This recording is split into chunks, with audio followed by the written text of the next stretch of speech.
Attorney General Barr, AG Barr. He had a sit down with Wolf Blitzer on CNN. He got his face blitzed last night during this interview, specifically about multiple different topics. But the one we're going to lead with today is about the always lovely, and I'm sure one of your favorite topics, mail-in voting. The bipartisan commission chaired by Jimmy Carter and James Baker said back in 2009 that mail-in voting is fraught with the risk of fraud and coercion. But since then, there have been until a lot this of investigations that haven't proved it. Let me talk. Yeah, please. Since that time, there have been, in the newspapers, in networks, academic studies saying it is open to fraud and coercion. This is playing with fire. We're a very closely divided country here.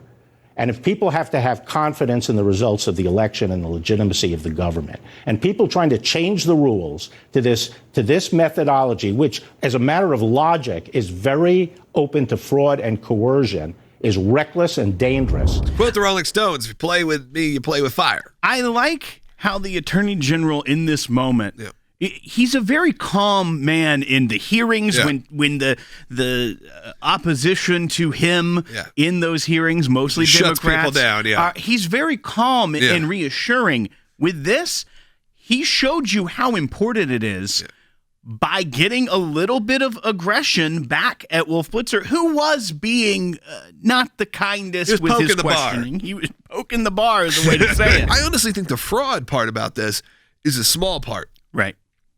To me, the main situation is the technical counting, distributing, and then counting and receiving is the concern I have, which seems like a nightmare. Probably the key issue that I have with it is that all of the issues you're listing, not just the fraud, not just the technical side of it, but even just the confidence in the result, is what is detrimental to the republic in general. He even cites examples of someone in Texas that they prosecuted, the Justice Department prosecuted, someone who had collected 1,700 ballots and then filled it in how they wanted it. Oh, well, then there you go. I mean, there's just straight up fraud. In some of these elections that are close, then that could be a deal breaker. It could make the difference in some of these states. Attorney General Wall brought it up.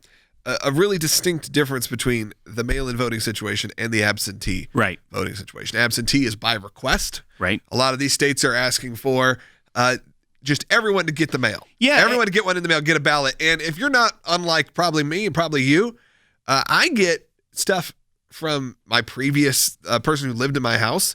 I get government files because they've had clearly people who lived there before had some issues. And I get mail just hoping that maybe I know that person and can find, it's not clear cut. In the state where we live, because you can get an absentee ballot without an excuse. Like some states require, like, I am at college. So you have to certify that.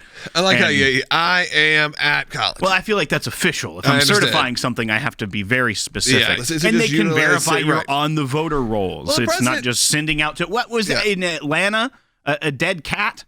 Yeah, dead cat received deceased cat. Received a ballot. Received a ballot to vote because it was just sent to names. It wasn't even, that cat hadn't voted before. No. Cats can't vote. Do I think that November 3rd in 60 days, we will have a clear-cut winner at the end of the night?